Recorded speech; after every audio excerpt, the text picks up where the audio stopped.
it's, I guess, beside the point, but it's a great concern, of course. Currumbin, one of the new National Party seats on the Gold Coast, created from the 1985 redistribution. That is one of the Liberal Party's gains. Yes. The Liberal Party scored a 16% swing there.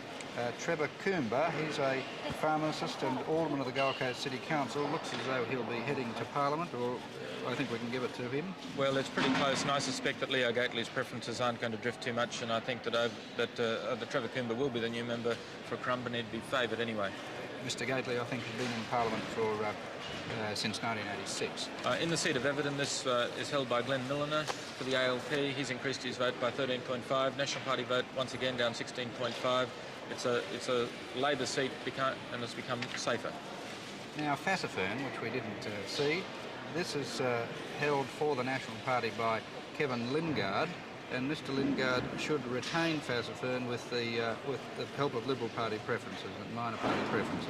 It'll certainly be a big shake-up. I mean, it's a seat not unlike Koroy in its character, but of course the Fassifern contest has been complicated by the presence of the Wolfdean Dam issue, but the Nationals will be happy that they look as though they're home there, but it's been a worry for them. It was really a wildcard contest all night. What about Bob Catter Jr.?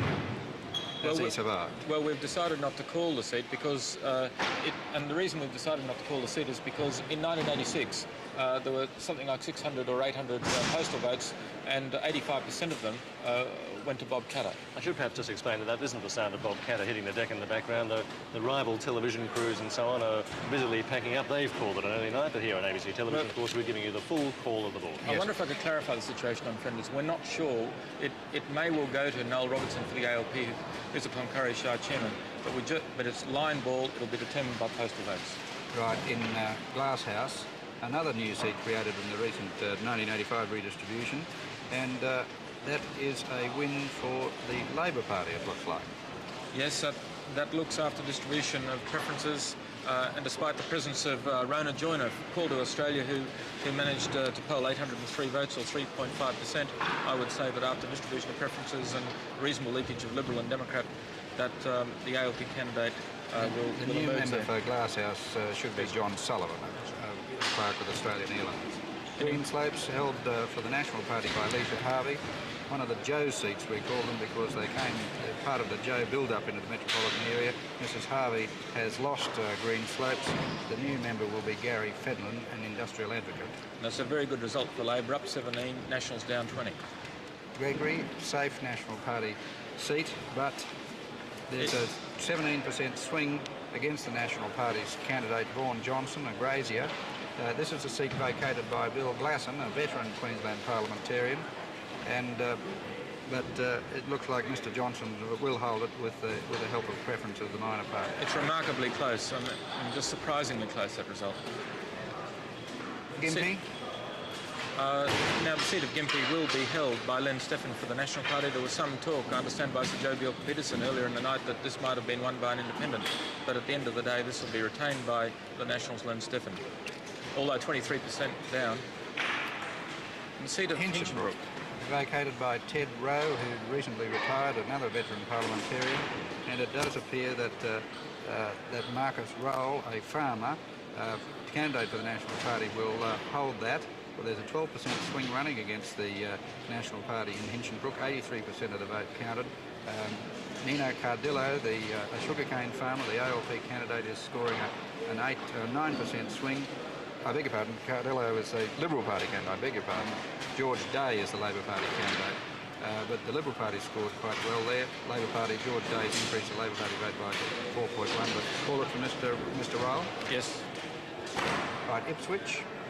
Well, this is safe Labor country, held, of course, by David Hamill for the Labor Party. He's increased his vote by 7.4%, and there was no National Party candidate in this seat. That's why the preferences of the other candidates have probably been affected.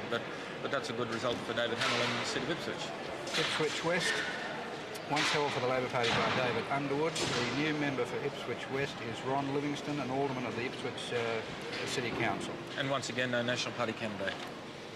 Isis, Lynn Powell's former seat. Mr Powell has picked up 18% of the vote. He stood as an independent, resigned with some rancour from the Ahern administration. He's called for the resignations of Bob Sparks and Mike Ahern, but the National Party candidate there, Bob Kerr, should hold ISIS. He is an insurance agent, and Mr Kerr looks like he'll be heading to Parliament. Right. Landsborough, Mike Ahern's seat, no problem there for Mr Ahern, although he suffered an 11% swing. Lockyer, Tony Fitzgerald, the namesake of the other Tony Fitzgerald, he's retained that, although he suffered a 13% swing. Logan, the new Premier-elect seat, Wayne Goss, has scored a 15% swing to the Labor Party, and the Nationals are down 20 in the same seat. Right. Lytton, Tom Burns, our Deputy Leader of the Labor Party, now panellist this evening, he's scored a 9.2% swing to the Labor Party. It's going to be hard for him to increase that. He's now got 71.7% of the primary vote. He really should be considerate. Mackay, held by former opposition leader, as Tom Burns was, Ed Casey, Dempster, of no relation to me, I don't think. Well, I think that's a reassuring result for the Labor Party. They'd come very close to losing that in 1986. The Nationals have collapsed by 13% in that seat. So I hope you'd do better than that, Quentin, wouldn't you? Well, one never knows. And in the seat of Manly, there was some difficulties with ALP pre-selection in this particular seat, but the ALP candidate, Jim Elder, has nevertheless increased his party's vote by 6.5%, as you'll see there through the raw data available. And the national vote is once again down by just on 14%. Mansfield, one of the litmus test seats. Craig Sherrin is in trouble in Mansfield. But it's really unwise for us to call that seat because our computer did assume that there'd be a 20% leakage of preferences from the Liberal Party. Craig Sherrin's own calculations, and presumably they're accurate, that there was only 14%. It'll be close, determined on postal votes. Maryborough, the most marginal seat in Queensland, held for the National Party by Gil Allison. Again, another difficult seat to call. It's line ball. Robert Dolan, a logging supervisor, is ahead. Gilbert Allison will be struggling all the way down to the line. It's a seat that we would have been reluctant to give to either party. Merthyr won recently in the by-election following the retirement of Don Lane by Liberal Santo Santoro. Barbara Dawson is ahead on primaries of Mr Santoro, and again, this is an amazing result, Peter. Oh yes, it's a decrease of 22% on behalf of the Nationals compared to 86. We've ignored the by-election result for the purpose of this calculation, and Santo Santoro will probably just scrape in, but really he's got to hope that there's very tight exchange of preferences on behalf of the National Party. Barbara Dawson must be feeling very pleased. She's been the ubiquitous candidate for the opposition in Merthyr. So fourth attempt to win that seat. Yeah, fourth attempt. Right. In the seat of Morani, this is held by Jim Randall, National Party Minister. He's lost 12% of his vote, and although he's dipped under the 50% mark, he should make it over the line against the ALP on the basis of Liberal Party distribution of preferences. Moggle, Jewel in the crown of the Liberal Party. And what's happened here? Well, Professor David Watson will be the new member for Moggle, a former federal member of the Liberal, the House of Representatives. It should be said, in the last state election, the ALP's preferences were only counted in two seats, Surfers Paradise and Moggle. On this occasion, Labor's got 40.8% of primary vote. That's up 17.6. Nationals got 18.8. That's a remarkable result for Labor in territory that they never had any aspirations. A straight transposition of the vote, National to Labor. Yes, straight transposition. Mount Cootha held for the Liberal Party by Lyle Shuntner, and Mr Shuntner is one of the victims of this collapse of National Party vote. He's taken a 4% swing to the Liberal Party, but the National Party collapses 18%, and it won't get Mr Shuntner across the line. The winner is Wendy Edmund. And it's a very good indication because the National Party candidate was the same as last time, Jeff Collis, and he suffered 18.4% swing against him and his party. And the seat of Mount Cravat, this has been held for a number of years by Ian Henderson, who's recently been promoted to the ministry. Well, his own vote went down 15% despite the hard work that he obviously put into his seat. The Labor Party vote is up 17.6. At the end of the day, Mr Henderson won't even be in the race because it'll be his preferences that the Liberal candidate, Mr Scasola, will be relying on, but the ALP will win the seat. Judy Spence should be the one. She's the teacher. She looks as though she'll be heading to Parliament. And in the seat of Mount Isa, the Mayor, Tony McGrady, as has already been discussed earlier in the program, has picked up 15%, and the Nationals are down 16%, so a straight transfer as you referred to earlier. Marillion, safe Labor Party seat, or reasonably safe. Bill Eaton, the Labor Party member, he's improved his vote. No trouble for Mr Eaton. Yes, but a relatively modest improvement compared to the dramatic stuff we're seeing in the south. Mulgrave, North Queensland seat, held for the National Party by Max Menzel. He is a victim. The winner is Warren Pitt, a teacher. And if the Nationals were to ever held any hope for that seat, they would have been hoping that the Liberals ran, and they didn't. We're now on to Marumba, and this, of course, is a safe Labor seat held by Dean Wells. His vote is up, and that's an increase of 18 or 19% in his vote. Nerang, one of the Gold Coast six-pack, Tom Hind. And it's going to be his preferences, of course, which are distributed in favour of the Liberals predominantly in order for the Liberal candidate, Ray Connor, he's a small businessman, to win that seat. It'll be close, but it was a rough chance for Labor, but I think the Liberals will win it.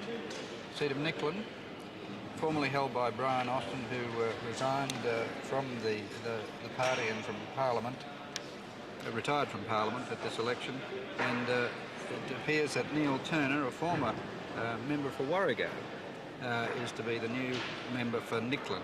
He will get there on the preferences of the Liberal Party and the stack of independents. However, there's one factor. If you look at those raw votes, as I'm sure viewers are, there is very little margin between Bob King and Neil Turner. And if, in fact, as a result of late counting and so on, there should be a changeover, an exchange in those positions, then, of course, it would be Bob King who would be...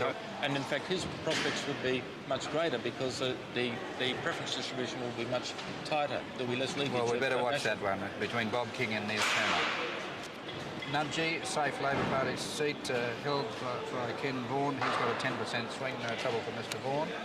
Nunda, Sir William Knox, he is another victim of the swing, and he did... It was only a very minor swing to Sir William Knox, but again, the National Party collapse doesn't help him get across the line. The new member for Nunda will be Phil Heath, a self-employed retailer wholesaler. It's a 15% swing for Labor in that seat. And in the seat of Peak Downs, of course, this has been held for many years by the colourful Vince Lester, who has been up until now the police minister. He won't be happy to see that his vote has dipped below 50. It's gone down to 49.9, or it's almost 50, but a decrease of 15%. Labor's picked up 8, but significantly, the Citizens Electoral Council, the right-wing group, has picked up 12% of the vote, which is presumably a disenchanted national element. Now, Pine Rivers, Yvonne Chapman, who was one of the first, I think, to concede earlier this evening, she has lost Pine Rivers. The new member will be Margaret Woodgate, a former councillor of the Pine Rivers Shire Council, and she has recorded a 16% swing to the ALP. And it must be humiliating for Mrs Chapman to realise that she's only got 1/3 of the Labor vote. Non-Labor vote. The non-Labor vote. The non-Labor vote. She's got 1/3 of the one. Oh, either way, I suppose you could say. Yes, well, either way, but yes, either way. Yeah. Right, Port Curtis, safe Labor Party seat. Bill Prest has recorded an 8% swing to him. No trouble for Mr Prest.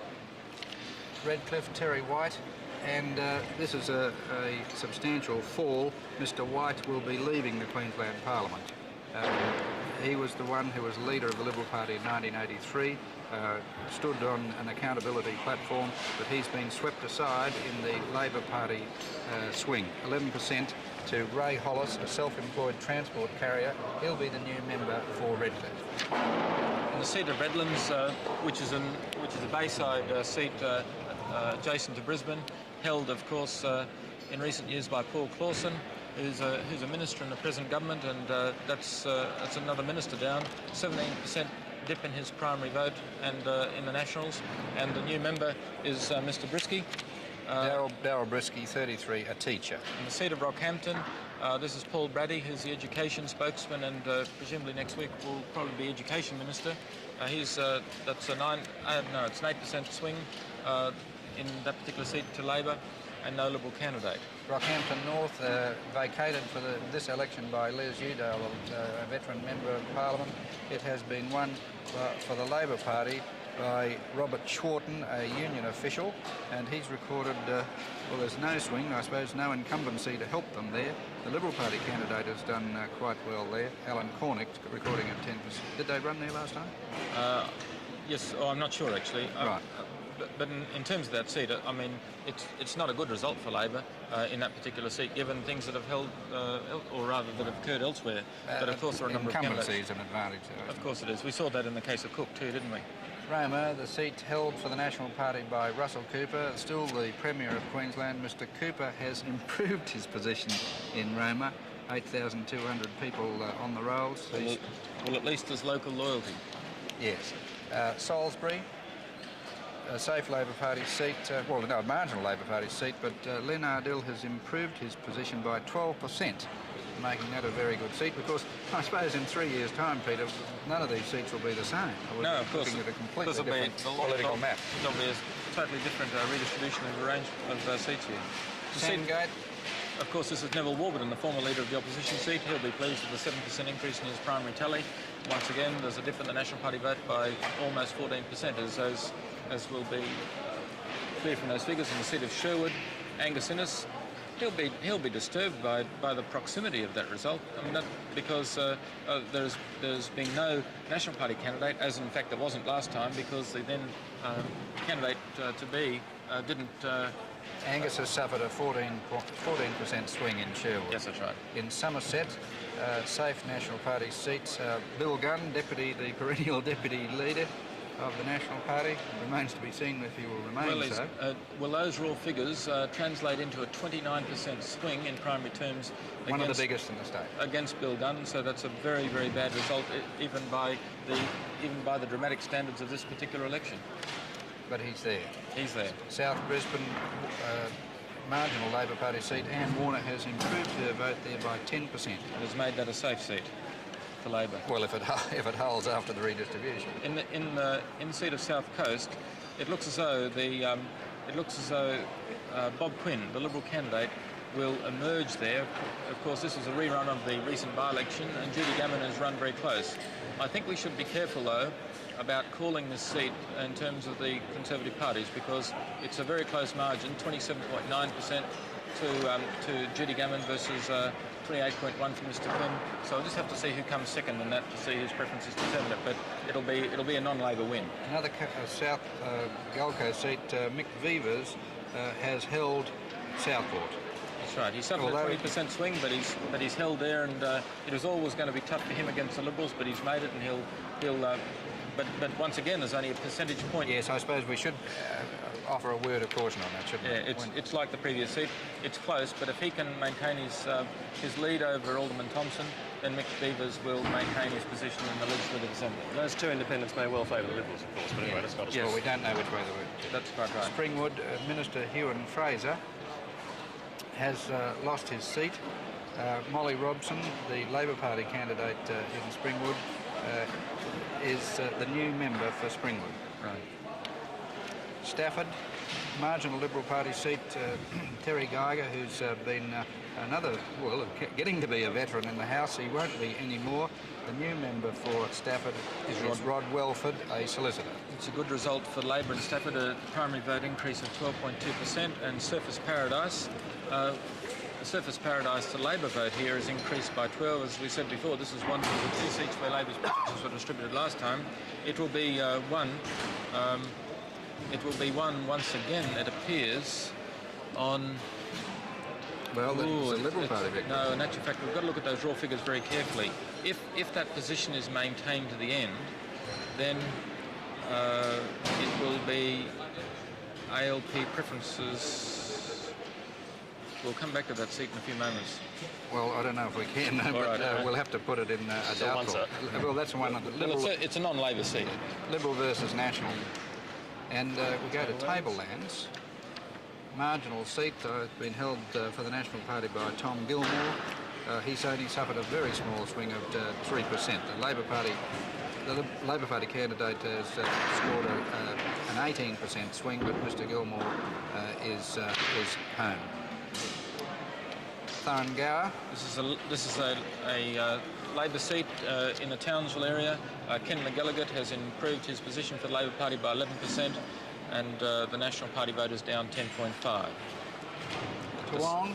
Denver Beanland holds Toowong for the Liberal Party, and this is going to be an awfully close call. As those primary figures indicate, there has been a swing against the Nationals of 21.1.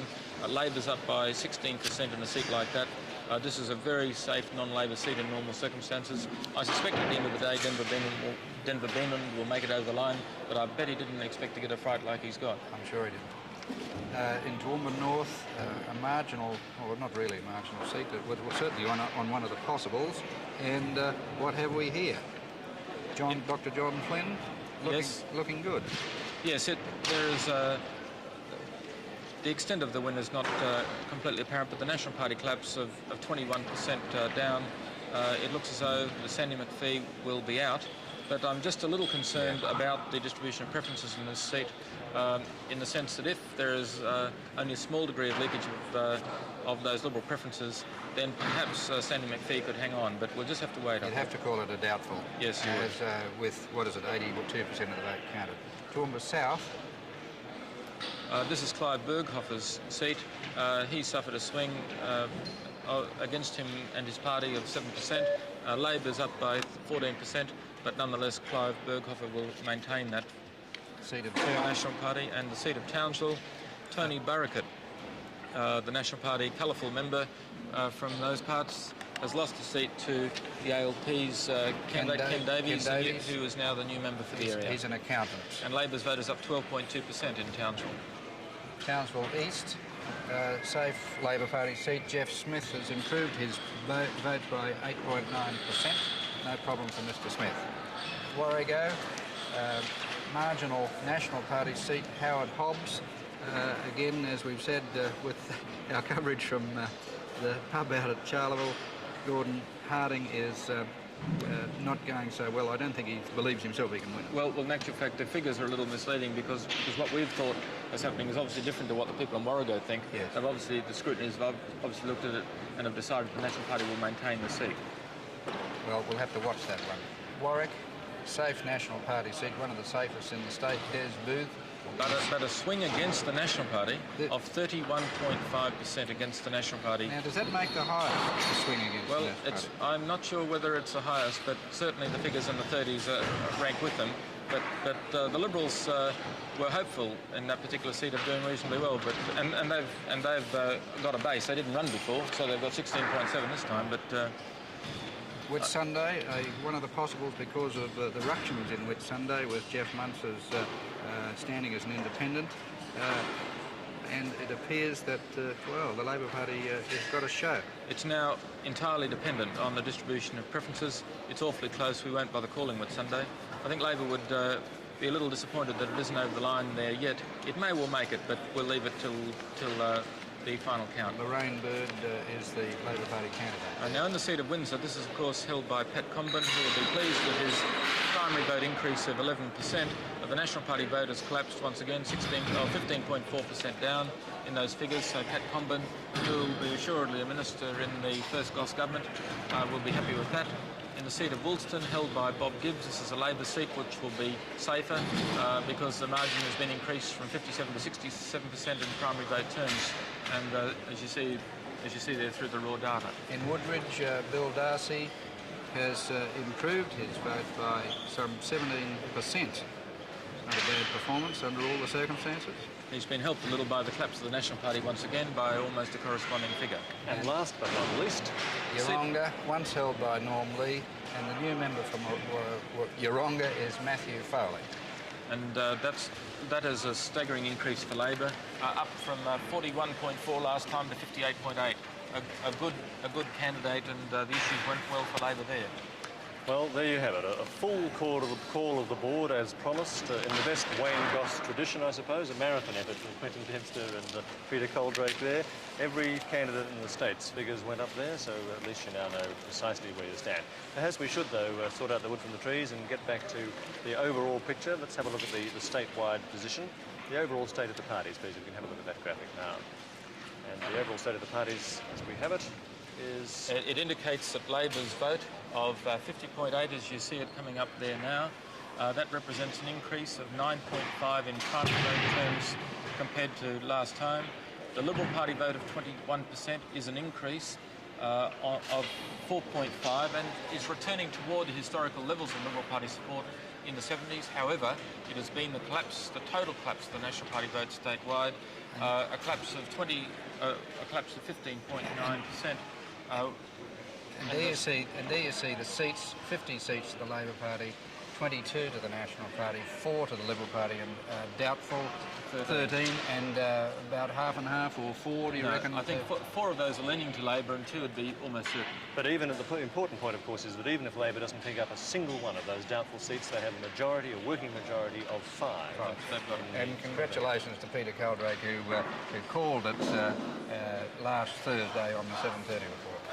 Well, it looks like Wayne Goss is making a triumphant reappearance. We've had him here in the tally room, of course, to claim victory. It was a fairly sober and restrained appearance that time. This time he's back in the heartland with the supporters, and I think he might be a little more, let's let the hair down a little more out there. Yes, that's an astounding scene. And I think that's a police guard, isn't it, for the new criminal? Special branch official.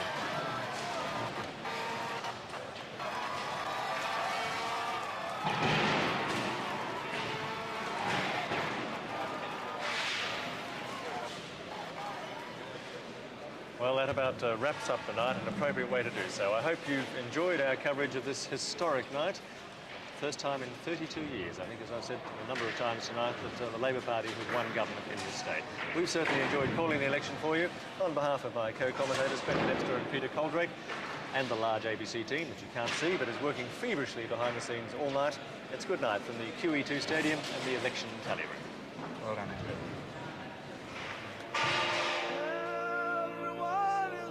Through changes, and no one knows what's going on, and everybody changes places, but the world still carries on. Love must always change to sorrow, and everyone must play the game. It's here today and gone tomorrow, but the world goes on the same. Now love must always change to sorrow, and everyone must play the game. Thank you. It's here today and gone tomorrow, but the world goes on the same.